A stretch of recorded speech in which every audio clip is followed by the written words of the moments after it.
I think that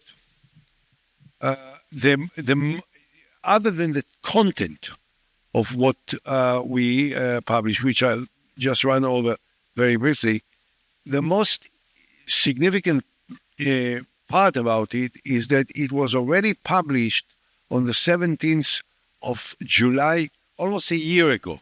So a year ago, actually more than a year ago, both of us already then thought that the war ought to have been ended a long time ago. Now everyone says it should stop and so on and so forth. Okay, but we thought already then that enough was enough. And the reason where I come from is that I thought that everything that can be achieved by a military operation was achieved within a relatively short period of time. 3 months, 4 months, 5 months, we didn't need more. The rest afterwards was a repetition of military operations that caused the killing of many non-involved people, but which didn't make a dramatic impact on the basic military situation. Hamas has been dramatically weakened, and most of the leaders of Hamas were eliminated, and I don't regret it. They deserve the punishment. There is no question about it. They were doing something which is unforgettable and unforgivable. And the Israeli counteroffensive was inevitable and unavoidable. But there comes a time when you have to assess the outcome, the possible ramifications of what has been done, and where are you heading to? And the main question that burned me for a very long period of time was, okay, let's assume that we kill all of the Hamas fighters. There is not one left alive, okay, which is, all practically impossible. There will always be another guy, another young guy that will take a gun and will shoot and will take a hand grenade and will throw it, and people will be killed and soldiers will be killed. But by and large, let's assume, just for the sake of discussion, that every Hamas fighter has been eliminated. No more. Then what?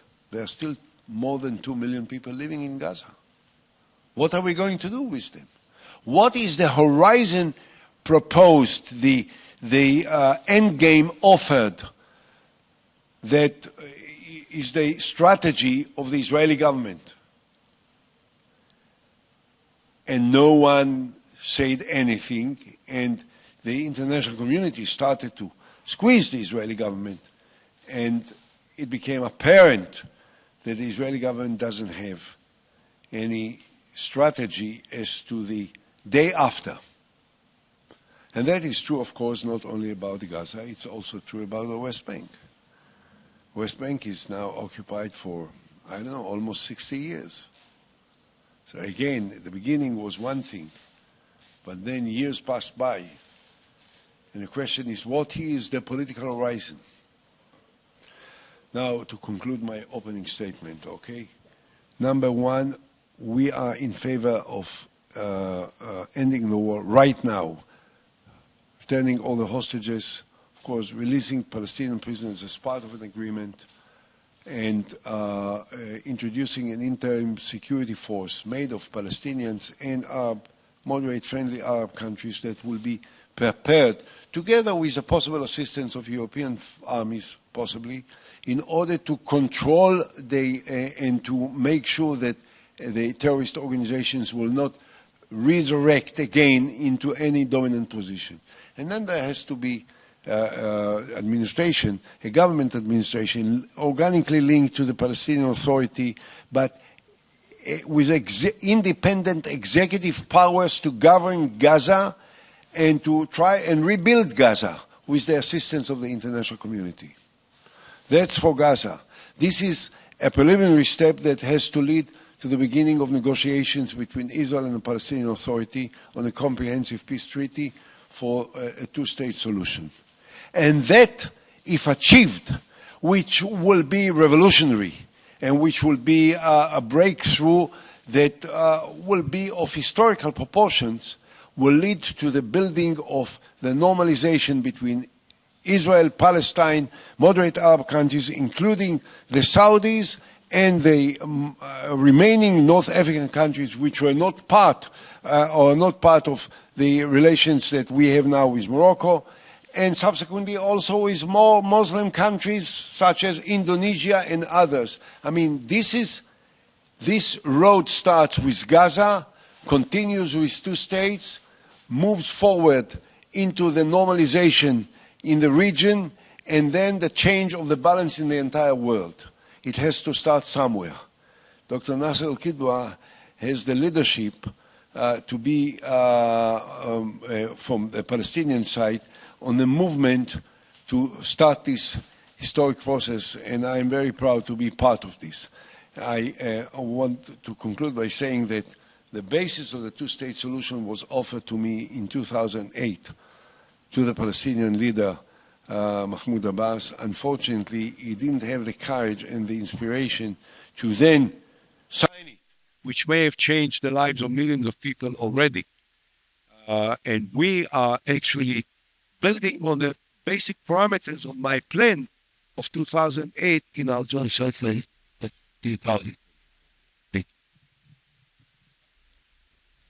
Should I go on? Yeah, okay. But since I come from student movement, I have to stand up.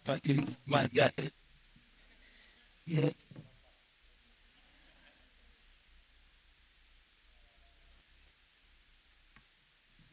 Listen, it's very easy, as you can see, the situation in the Middle East. Of course, this is not true. This is an overstatement. It's difficult, but it's clear. It's clear. Unlike the pretension of some people that it's very complicated, it's difficult to understand, that's not. It is complicated, maybe complex, yes, but it's clear.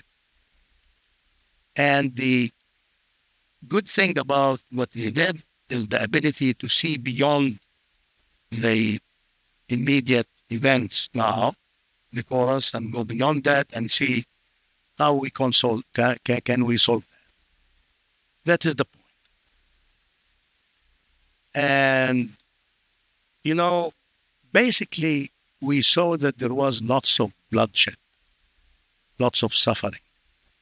And it was time to put an end to all that and to go for a political solution.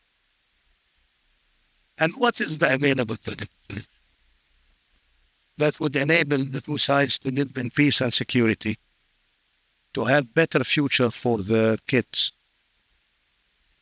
In our opinion, the only possible political solution is the peace. Now, I know, since I come from the student movements, that among the students there are things about one-state solution. By definition, there is nothing called one-state solution. There is contradiction between one state and solution, because solution means compromise. If you want one state, it means the ultimate victory of one side over the other. If the Israeli wins, it's going to be Greater Israel. If the Palestinian wins, there will not be Jewish state of Israel. There will be a democratic Palestinian state where, at best, some Jews will be living. So it's not a solution. And guess who's going to win? I would bet that the Israelis will win. And we are going to end up with Greater Israel. And by the way, the moment you remove 1967 borders, you are legitimizing settlements. You are legitimizing settlers. This is the reality. This is a fact of life. Settlements are illegal because of the 4 Geneva Convention. The 4 Geneva Convention is applicable to occupied territory since 1967. If you remove this line, the Geneva Convention becomes moot, and you are legitimizing settlements and settlers. That's again another reason why there is no such things as one-state solution. And you hear crazy things such as not one state, not two states, but, a homeland for everybody. Really? A homeland for everybody? How? Two states. You end up with two states. And then you build kind of relationship between the two states, which we are not against. Actually, it's the logic of history. There will be an improvement of the relationship between the two states. But the cornerstone, the beginning, should be the existence of two states living side by side on the basis of 1967 borders. We proposed what Olmert proposed in 2007 and 2008, exchange of territory in the amount of 4.4% of the West. And we also spoke of the necessity to end the war in Gaza, because enough is enough. Not only the war did not end, but the situation deteriorated in a very dangerous way.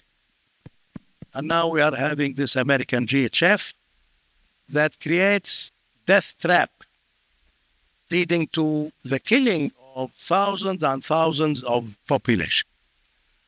Okay, one mic was not enough, so they are bringing me the second one. Thank you. So we need to end the war. And by the way, what is happening now, negotiation that might lead to some kind of agreement, is not what we need. Because at best, there will be a release of a number of hostages, which is good. The release of a number of prisoners, which is good. Some days of cessation of hostilities, which is good, no problem. But then there will be a war again. What we need is different. We need a political vision. Political vision that end the war, create different situation in Gaza, and allow us to move in the right direction. That's what we need. And one way or another, it's going to happen. It is going to happen. And by the way, just for some people to, get into the substance, I believe that as long as we have Benjamin Netanyahu and Mahmoud Abbas in place, there will be no movement. There will be no serious movement. We need to change that. We need to change the Israeli government. The Israelis have to do that, not us. And we, the Palestinians, have to change the Palestinian situation. Finally, I want to tell you that we are not some softy, nice guys. We are not nice guys. This guy is a warrior, real warrior.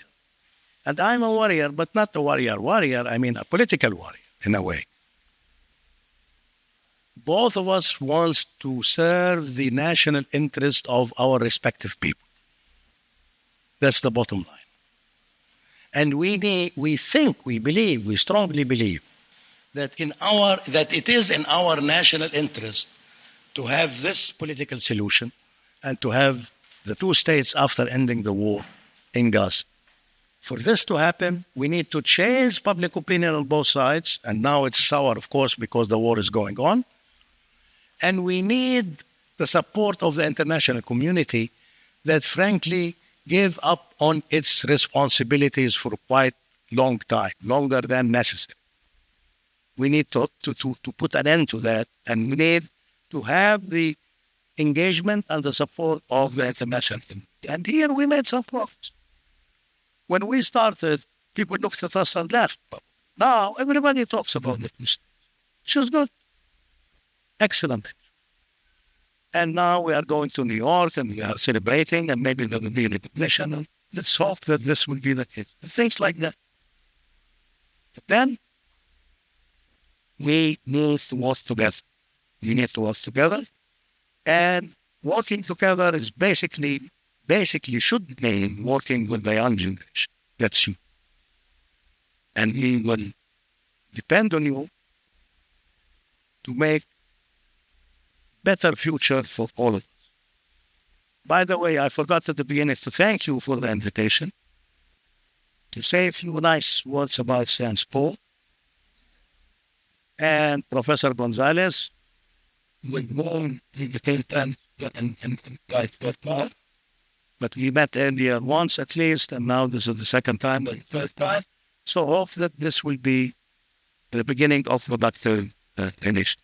Thank you again, and all the best to you. And of course, again, you can file questions as much as you want. Thank you.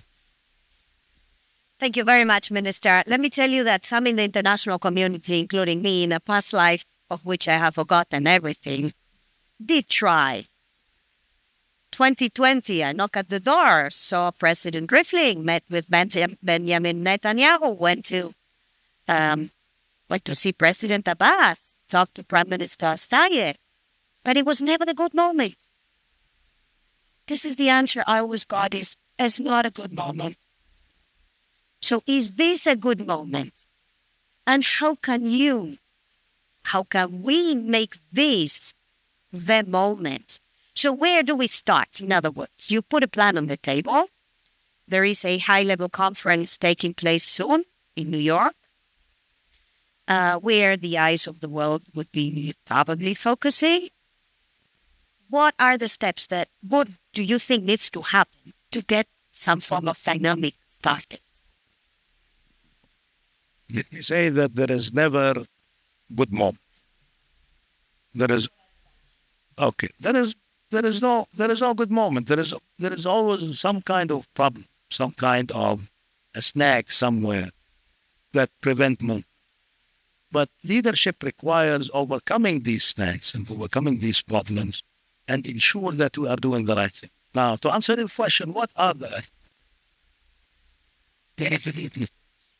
first to push for the political solution for the two states and to prevent the colonization of one of these two states.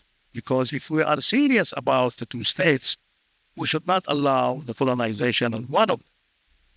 Because colonization is the antithesis of making peace. As simple as that. So, compliance with international law, living up to our legal obligations, and doing the right things, including giving the necessary support by all means of the idea of the two states.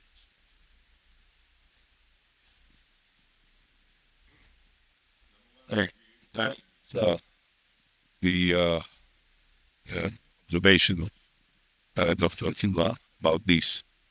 I want to add that something. Under the ideal circumstances, had there been a leadership in Israel which would explicitly and publicly and formally support the two states, and there would be a reformed leadership of the Palestinian Authority with an active and effective commitment to carry out these negotiations, then it would have been ideal. Because it is the surest was not proved to be in the past. Israel's Prime Minister, myself, was entirely committed to a two-state solution. I proposed it. These all the ingredients that are fundamentally the core of what the Palestinians were fighting for and demanding all these years. Okay? And it seemed to have been the Palestinian leader that had the commitment.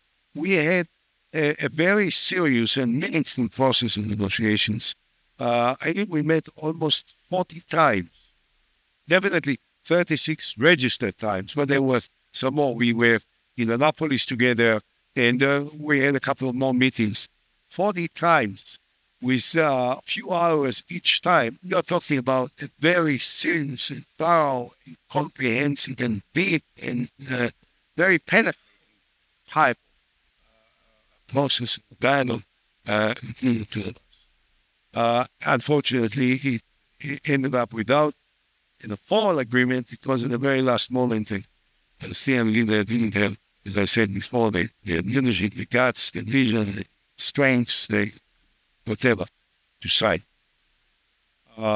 So we don't have now this kind of leadership present in Israel and not in the Palestine.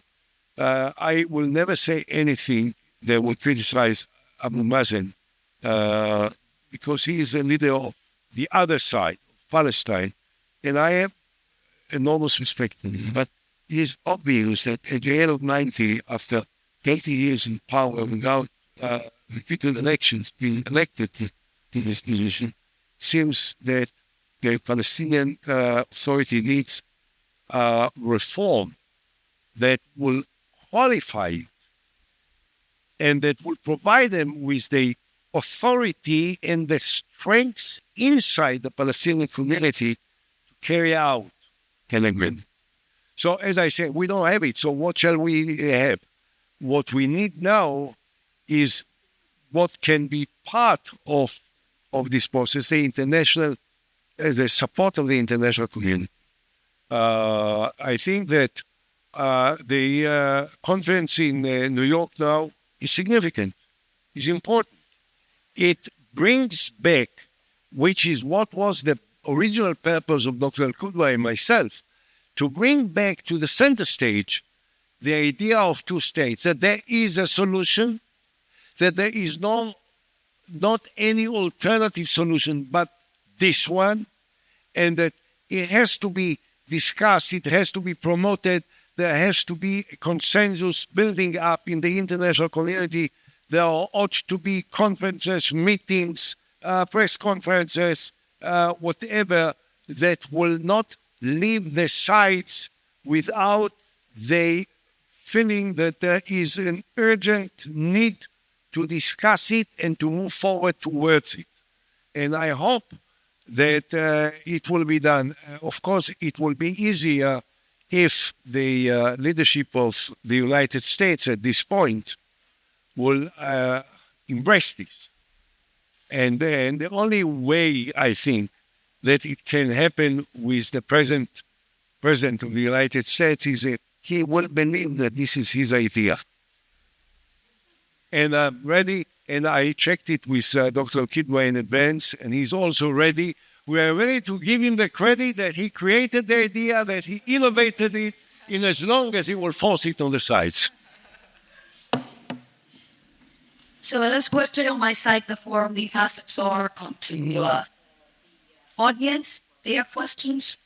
I guess it's not easy. Do what you do. Right.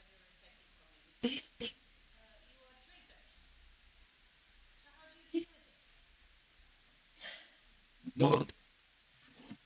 Can you do? Look, there are quite a few that support my position in Israel, more than what is perhaps seen in the coverage of the events in Israel. I think a significant part of the Israeli society believes that there is no alternative to this solution and it has to be done.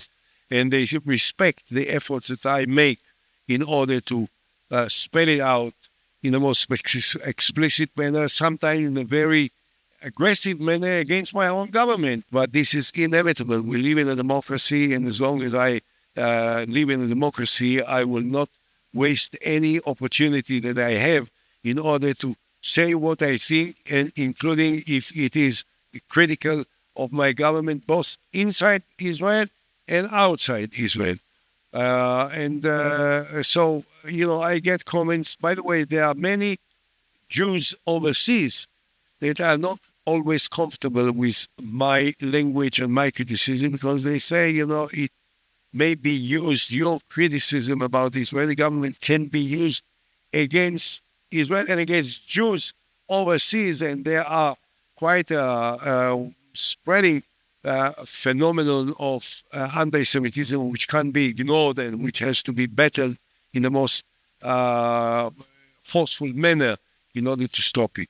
But listen, no one promised me a rose garden all my political life, and I've been there in the center stage of Israeli politics for about 50 years now.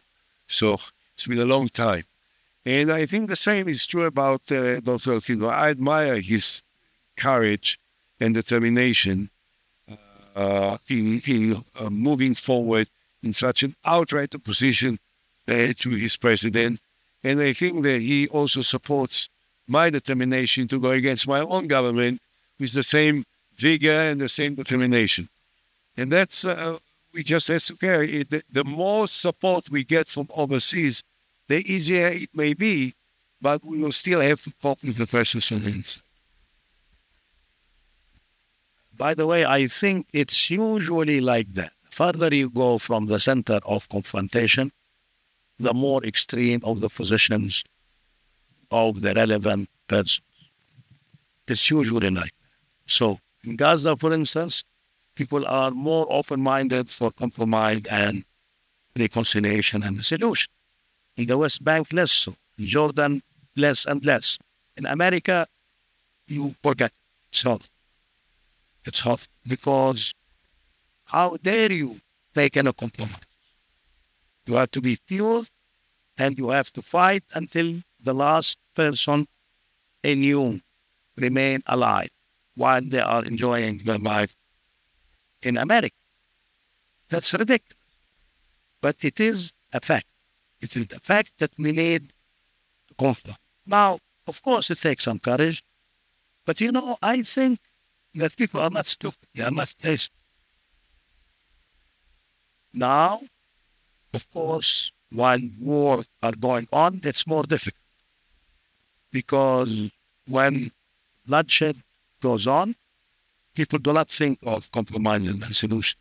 People think of taking revenge, basically, and killing the other side.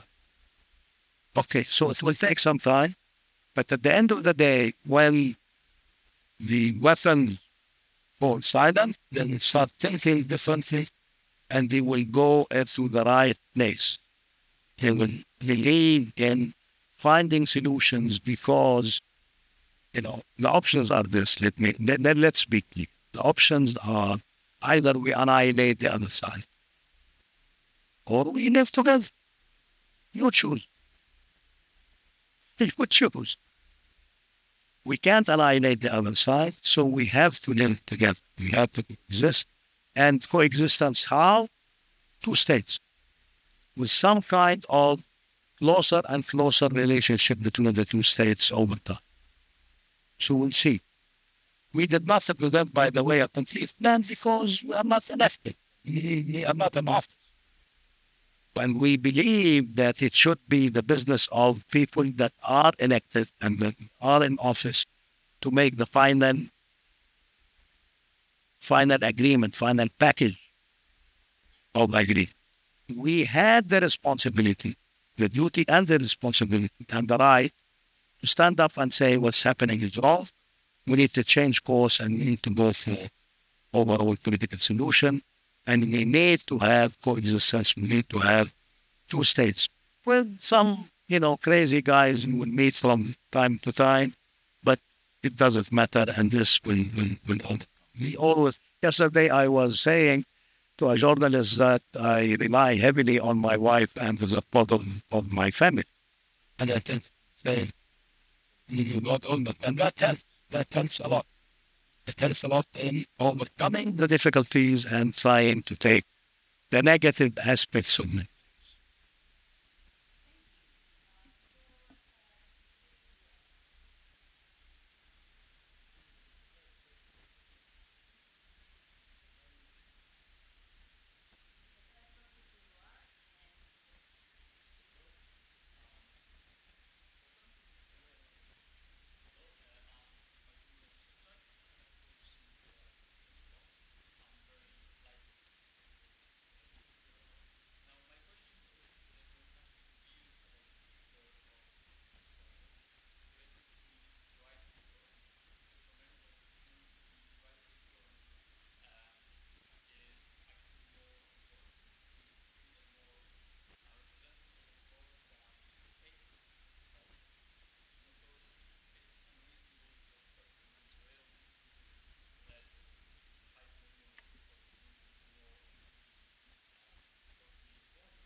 Yeah. From Poland.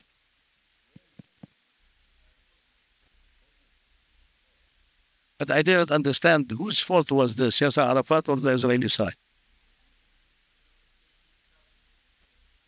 Yes, in Camp David. Whose fault was this? Fault.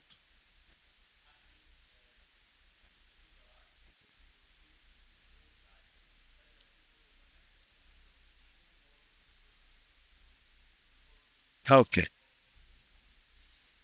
Okay. Listen, I want to deal with this with utmost seriousness and tell you that in reality, there hasn't been any organized debate on the Palestinian side on this issue. Okay? And the reason, and I think the reason is, no one felt that we are close enough to a political solution.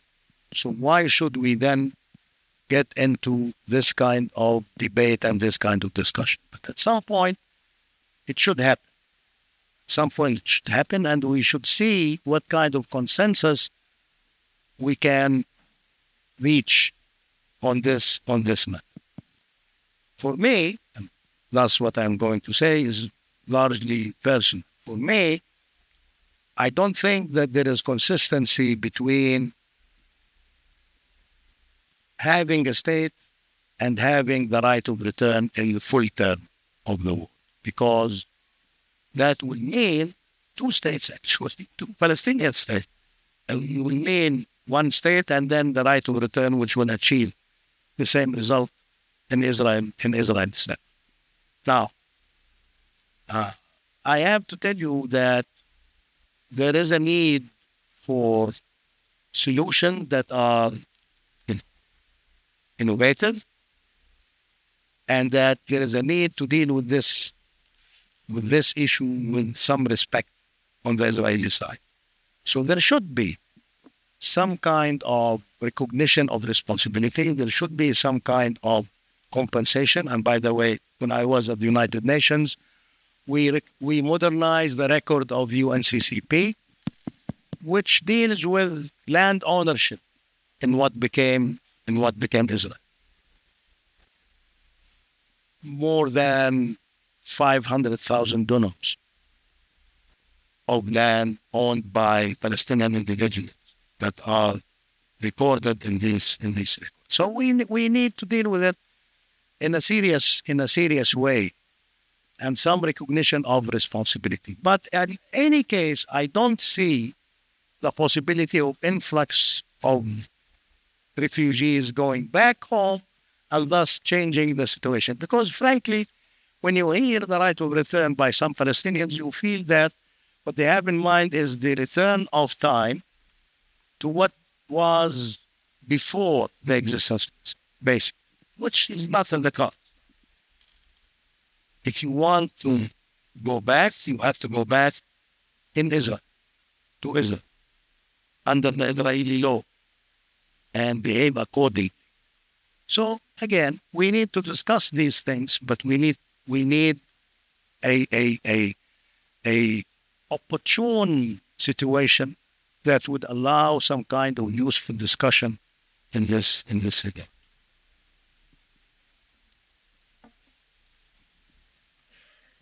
I think that this is a very, very strong and powerful statement that was made by Dr. Al-Kidwa, if I may say so. This is not what you would expect from the regular spokesman talking for the Palestinians about this. Now I can share with you some things that were not published while I negotiated with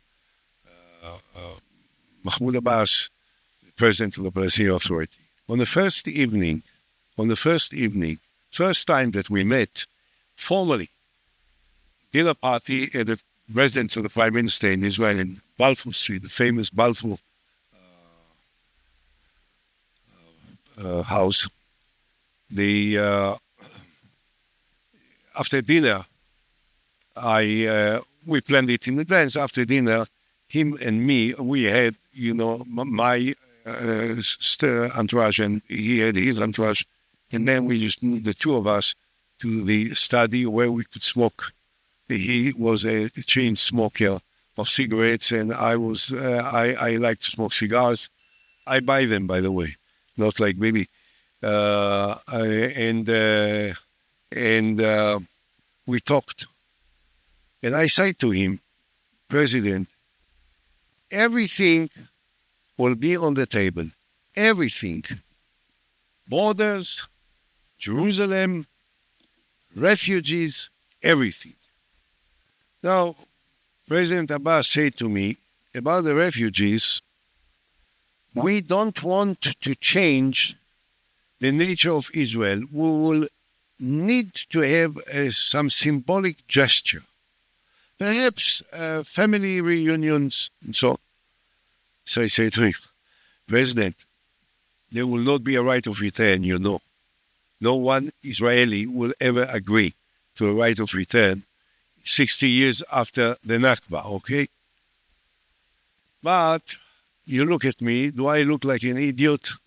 I will say to you that we agree to a family reunion, and you will say very graciously that you only want a reunion of three families. The Zuabis, the Nashashibis, and the Husseinis. About 600 or 700 or 800,000 people. I think, forget about it. So we will discuss it, okay? Now, subsequently, at some point during the negotiations, Condi Rice told Abu Mazen, she told me afterwards, and not only this, you will recall, some of you probably know, the guy that was the interpreter, the official interpreter in the State Department for Arabic was an Egyptian guy. Yeah, with a big mustache, right? And she brought him to one of the meetings with Abu Mazen. We never had, by the way, me and Abu Mazen never had meetings with the president one-third part. No America, no one else. We didn't need it. We want to make peace. We negotiated. We didn't listen to anyone. Well, she talked with Abu Mazen without me, just, bilateral. And she brought this gentleman, the interpreter. And he said to him, listen, what is the idea of having a Palestinian state if you want all the Palestinians to live in the state of Israel? Which is what basically Dr. Al-Kidwa say now. There can't be two Palestinian states. One Palestinian state is where the Palestinians will be living. So I think that in terms of the residency, there can be no right of return to the old places in Israel, but to the Palestinian state. But the other thing is, of course, the financial compensations. Now, part of my peace plan to Abu Mazen was that there will be an international fund created by the two sides with the assistance of the wealthiest countries in the world, first and foremost the United States of America, and the others, to establish an international fund that will compensate all those that were uprooted from where they lived as a result of the wars between Israel and Palestine, which means not just Palestinians, but Jews as well, because Jews were uprooted from Iraq, from Lebanon, from Jordan, from Egypt, and from other countries as a result of this conflict. Okay? This is part of our joint statement. Yes. Yes. Yes. No, I didn't add anything. One-sidedly. Anyway, now, when I was in Annapolis, in my speech in Annapolis, I talked about the refugees. I say two things. Number one, that we accept the Arab League Peace Initiative. The Arab League Peace Initiative, it's very important, actually doesn't recognize the right of return because it says that Israel will have a veto power for everyone that will request to return back. So it's not something that is mandatory and so on. Okay, it in the Arab League Peace Initiative. Anyway, I said that we accept the Arab League Peace Initiative, the framework for the solution of the Palestinian refugees, and also I expressed the attitude that was never said before on behalf of the State of Israel, that we care and that we understand and that we sympathize with the suffering caused to the Palestinians that became refugees as a result of the confrontation between Israel and Palestinians. Okay? So it gives you more or less the framework for what we're talking about.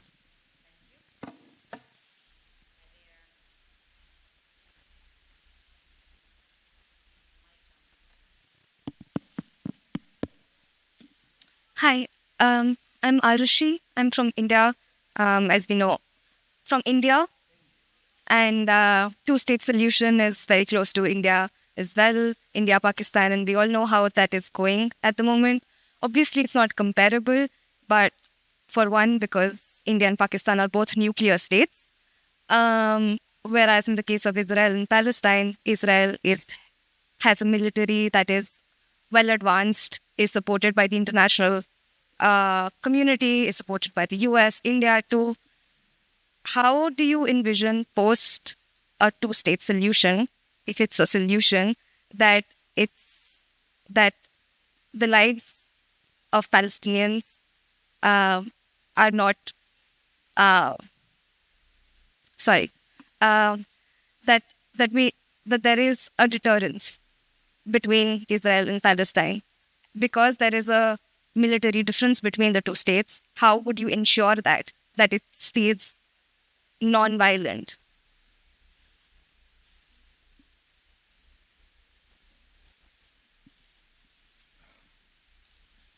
Yes, of course, I'm aware of what's happening in the north, Kashmir, and fight between India and Pakistan. By the way, for me personally, since I was young, India was a love story. Now India is a friend, but not a love story. Things have changed. I'm not sure. Maybe it's for the better. This is for Indians to decide, not for me to decide. Now, to answer your question, I think if we have clear agreement, very clear agreement, not hiding disagreements under the rug, but actually bringing disagreements to the top and agree on these points in a very clear way. If we have clear agreement and if we have some kind of participation regionally and internationally, we can ensure the security and the safety of the Palestinian state. I believe in the modern life, it is not only dependent on the weapons you have. It's much more complex than that, I think. There's nothing, the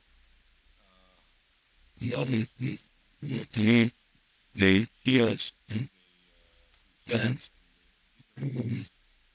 other parts of the year distance 10 hours, but turned out that one of mine, and there was violable, there was a border in Pakistan and confrontation. There was a confrontation which resulted in the death of some Indians, and there was a very emotional reaction in India with a demand for a military action against Pakistan. And I was interviewed by an Indian network, an Indian channel.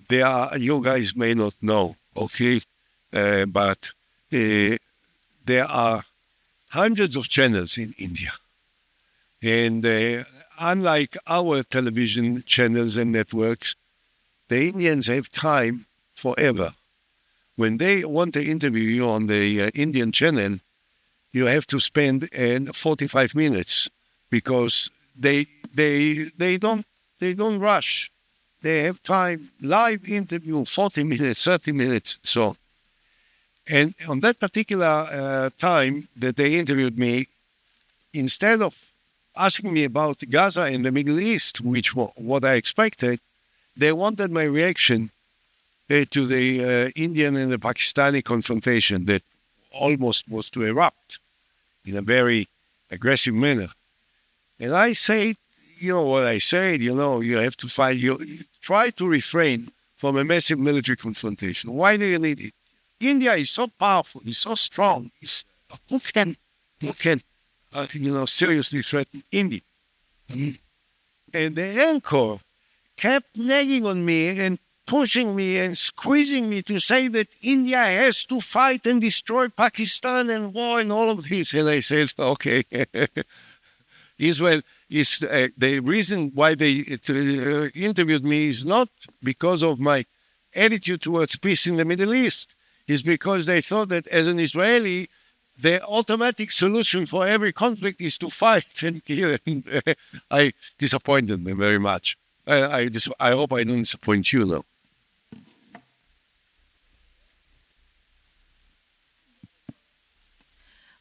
Thank you so much for your insights, and I'm really honored and delighted to be here. My name is Ehud. I'm from South Korea. I study international security. Oh, I'm from Korea. Just to make it. Yeah.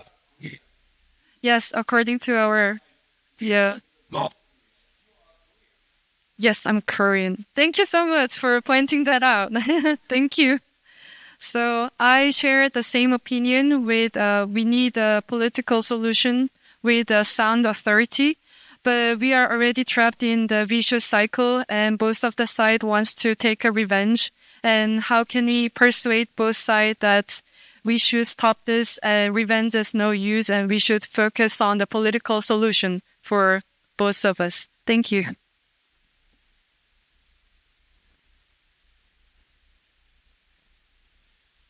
Let me tell you a story about the Palestinian-Korean relationship. Ban Ki-moon came to visit Palestine as the first high-level Korean official.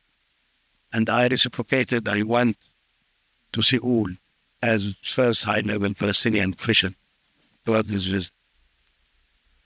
And in the program, there was a press conference. And I was discussing with the host, why do we have a press conference? Who cares in Korea about what the Palestinians think? There will be nobody. I said, no, let's keep the press conference. Okay, he got the press conference, and I went to the press room, and it was full of journalists. So I was thinking, I need to know what's happening. Why this interest in the Palestinian affair? Why it's happening this way? And when they started to ask the question, I figured out how. Because the questions were basically, how do you build your relationship with North Korea? Because you are good nationalists, you want to reunify your country. You are interested in knowing all the details about the North. And you thought that this might be one of the vehicles to know more about the situation. Anyway, about your question, I think this is a huge challenge. This is the challenge, how you break the cycle of violence and how you start to make the whole population think differently and start thinking in terms of the solution and in terms of creating new situation for everybody, better future for everybody. That's the challenge, and that is our responsibility, but it's also the responsibility of the international community, because when it comes to the war, I think we are in agreement that it needs to stop. One way or another, we need to push hard for it to stop. And I told you, and I'm repeating myself now, what's happening now is not it. Even if successful, it's not going to be the trick. It's going to be only partial agreement that will then lead later on down the road to the resumption of war, and we don't want it. So all of us, all the efforts should be focused on this, because this is a major point, and this is the real starting point for him. That's the only comment I want to make in this context is that there is one fundamental difference between the situation in Korea and us. South Korea, which is,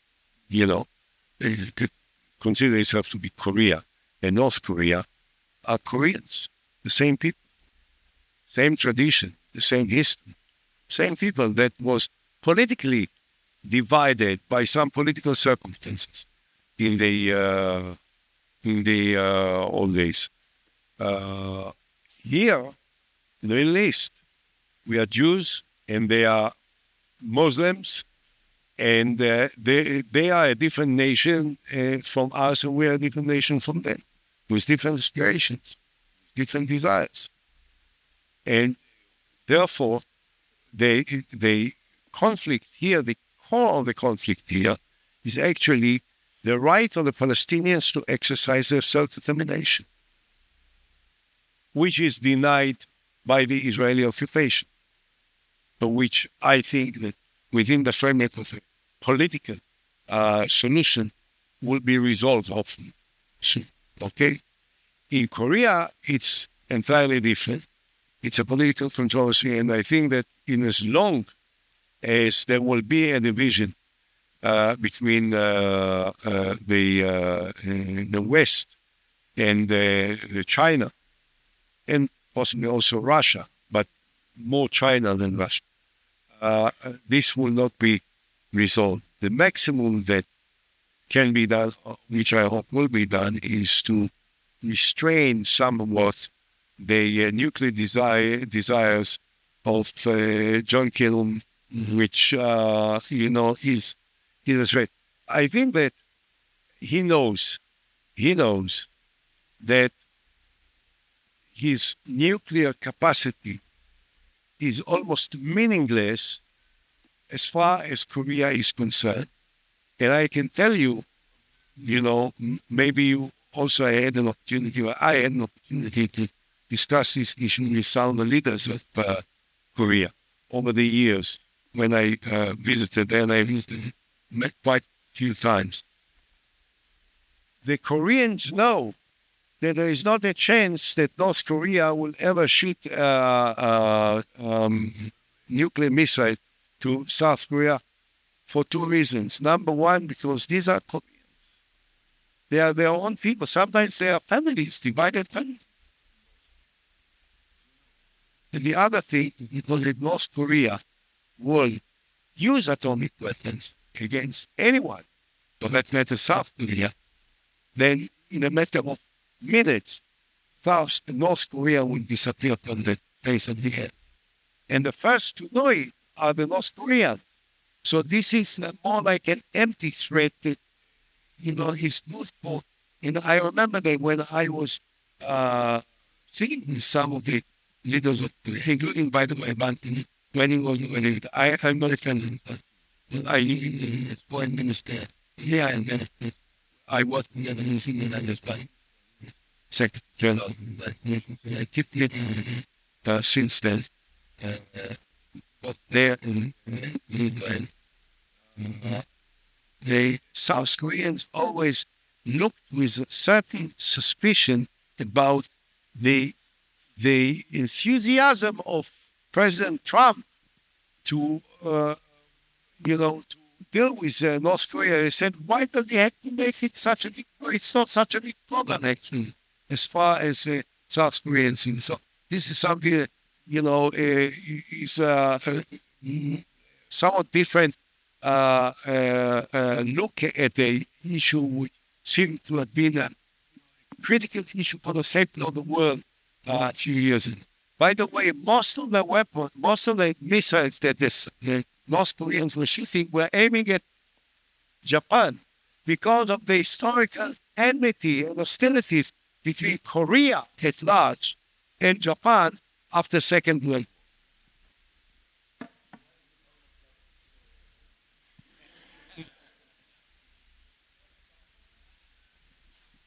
Thank you. Hi, I'm Marcus. I'm a student in economic policy, in the economic policy master's here at Sciences Po.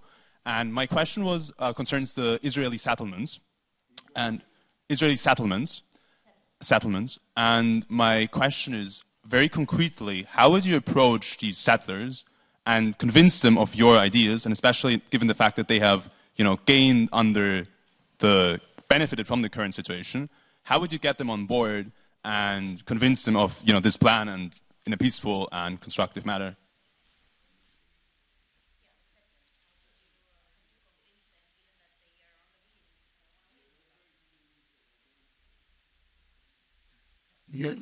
Convince them, we'll have to force them. There will be some that will abide by any decision of the cabinet, but there will be a minority, and a tiny minority. And most of them will be adamant to comply with decisions. We had to pull them out from Gaza, and we did it. I take great pride in the fact that I was actually the first that said it publicly in December of 2003, 1st of December 2003, at the site of the Ben Gurion grave, in the annual anniversary of Ben Gurion, I made a speech on behalf of the Israeli government, and I said, we have to start to take unilateral steps in order to change realities, and Gaza is the first thing. And we had to force to do it to coerce it on the settlers living there. In the West Bank, it will be more difficult, more sensitive. It may turn out to be even a bloody confrontation with most of the settlers. But in what we proposed, there is an opening for a different direction altogether.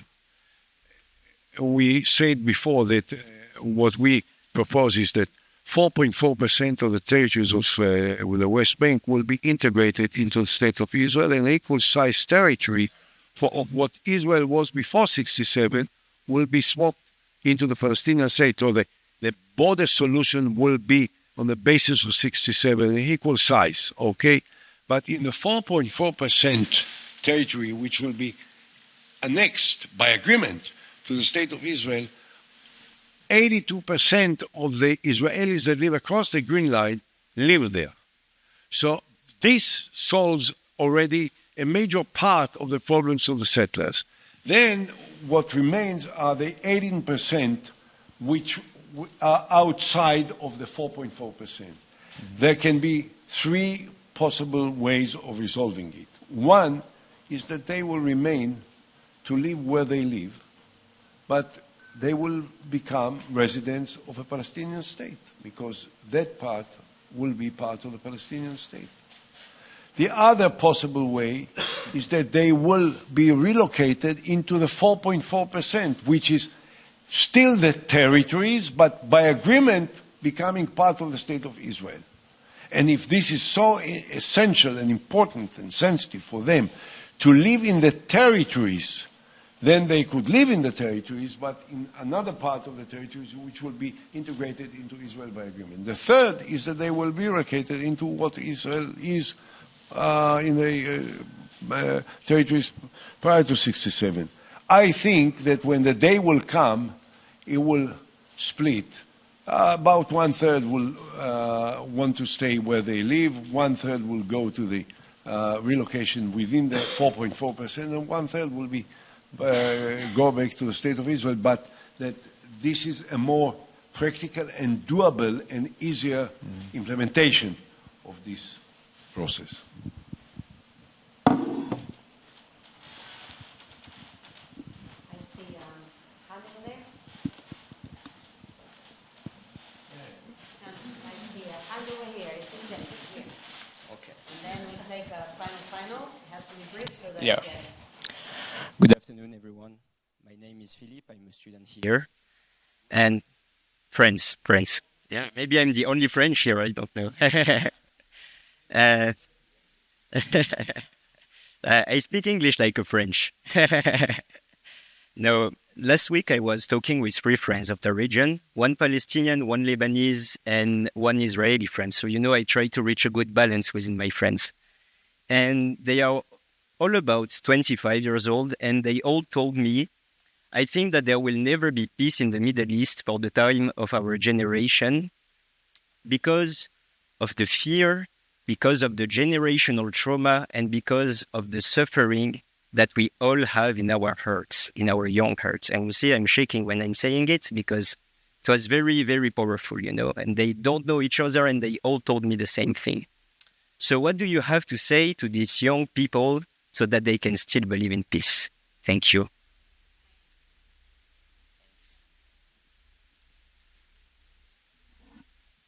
We are fighting for the 25 years old in my country and in Palestine and in every place where they may face the traumas of war and they deserve to live in the convenience of peaceful lives.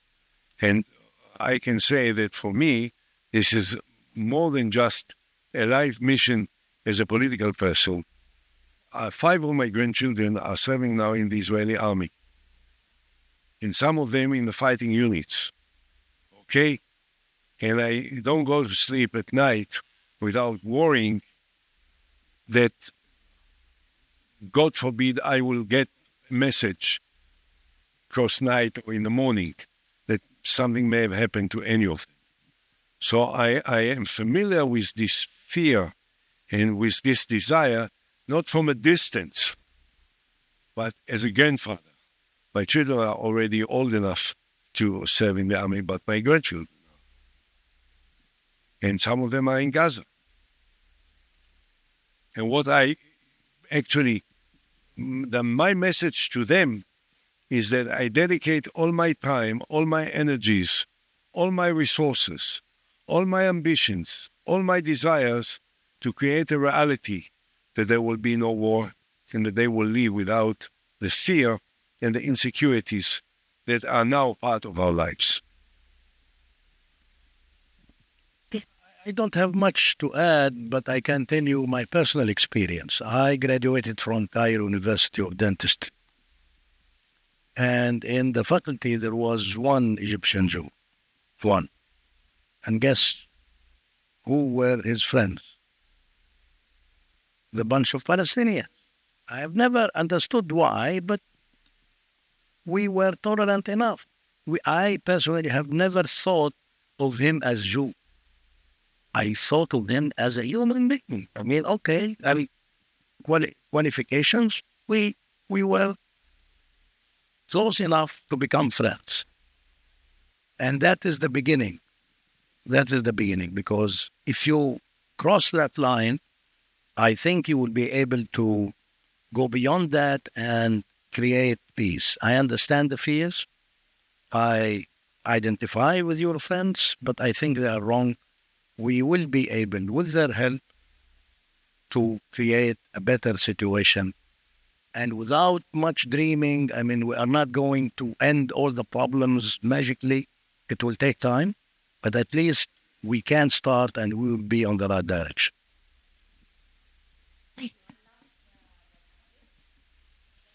Okay, thank you. My name is Mikhail. I'm from Armenia. I study in the international Armenia. Yes, so not too far away from you. And I have a question regarding one of the neighbors of Armenia, but the country very involved in the Israeli-Palestinian conflict, that is Iran.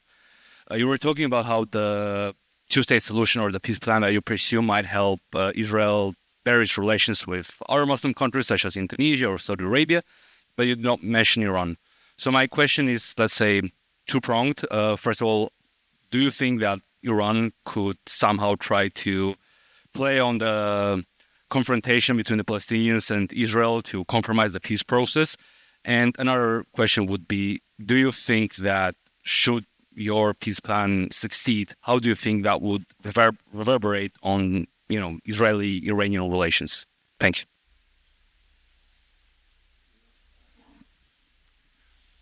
I personally visited Iran twice. This was before Khomeini took over in 1977 and the early 1978. I think Khomeini took over in the August of 1978. And I still don't know to this day, what are they after? What do they want from us? We actually had historically very good relations with Iran. And then, of course, Iran became an extremist, fundamentalist, religious country, entirely different from what it was.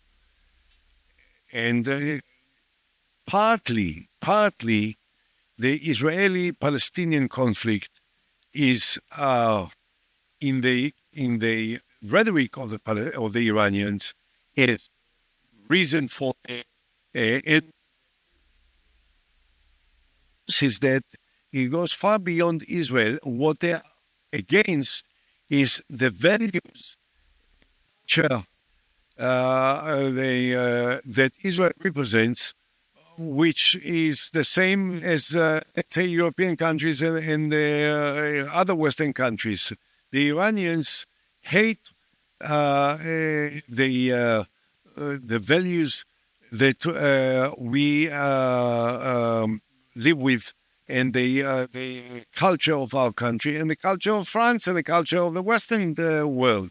And so I think that with the Western world and with America, they must find a way to compromise, because they are not strong enough to be able to fight with them.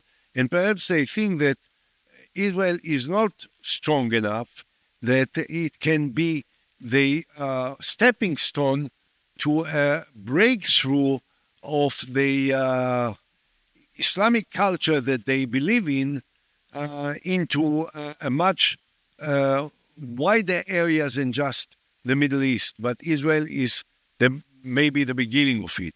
I don't know. Question is how much they are a threat. They are a threat.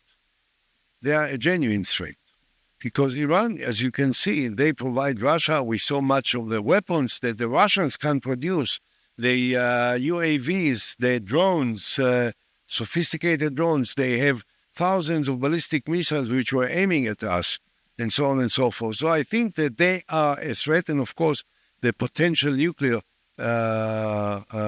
program of Iran is a great source of concern for us. I think that it can be handled effectively. I hope that President Trump will reach an agreement with Iran. I think it can be reached. If it will be effectively supervised, then it can be an opening for a new atmosphere in the relations with Iran. Of course, if Israel will reach an agreement with the Palestinians, it can become a good excuse for the Iranians to reconsider their attitude towards the state of Israel, but that remains to be seen. Thank you very much. And thank you again, Dr. Al-Kidwa. Yes, there's two quick comments. First, I want to say, by the way, that it was in Yerevan, in the old days of my youth, that I first recognized that most probably we will witness soon the demise of the Soviet Union. But I'm not going to tell you the story because it's long story and how I reached that conclusion. I think the last point mentioned by Ehud Olmert is that, are we going to have an American-Iranian agreement? That is something that we need to follow very closely, because it will have big ramifications, as I say, in the region and beyond. It's too early to predict anything. We will see what's going to happen. But again, that is, I think, in my mind, this is the most important point, and we will see what's going to happen. Please. Okay, so I want to, Prime Minister, I want to thank you for taking the time, hopefully again, for showing that these things. Welcome. No, this is. No. Let's play the game. Demonstrate